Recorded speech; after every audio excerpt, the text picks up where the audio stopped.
Hey folks, Divyam here. This is fourth lecture of science chapter Our Environment.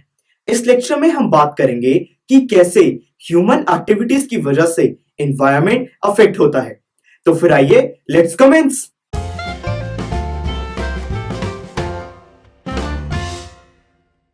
Guys, हम human beings environment के बहुत important part हैं और कभी कभार तो हमारे चेंजेस की वजह से एनवायरनमेंट चेंज होने लगता है। ऐसे ही एक बहुत बड़े चेंज के बारे में बात करते हैं, वो है ozone layer depletion. Ozone oxygen के 3 एटम्स के मॉलिक्यूल को कहा जाता है।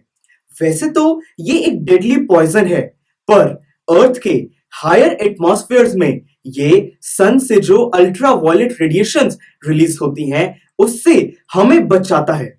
गाइस, अल्ट्रावायलेट रेडिएशंस की वजह से ही जो ऑक्सीजन के 2 मॉलिक्यूल्स हैं वो ब्रेक हो जाते हैं और 3 मॉलिक्यूल्स ज्वाइन करके ओजोन लेयर फॉर्म करते हैं, जो उन्हीं यूवी रेडिएशंस को एंटर नहीं होने देती।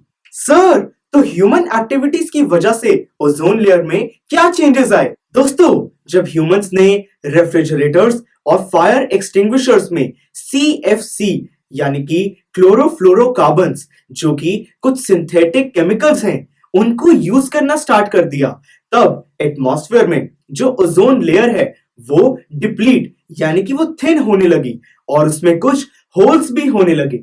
एंड गाइस, जब यूवी रेडिएशंस अर्थ के एटमॉस्फेयर तक पहुंचती हैं, तब वो स्किन कैंसर पैदा करती हैं।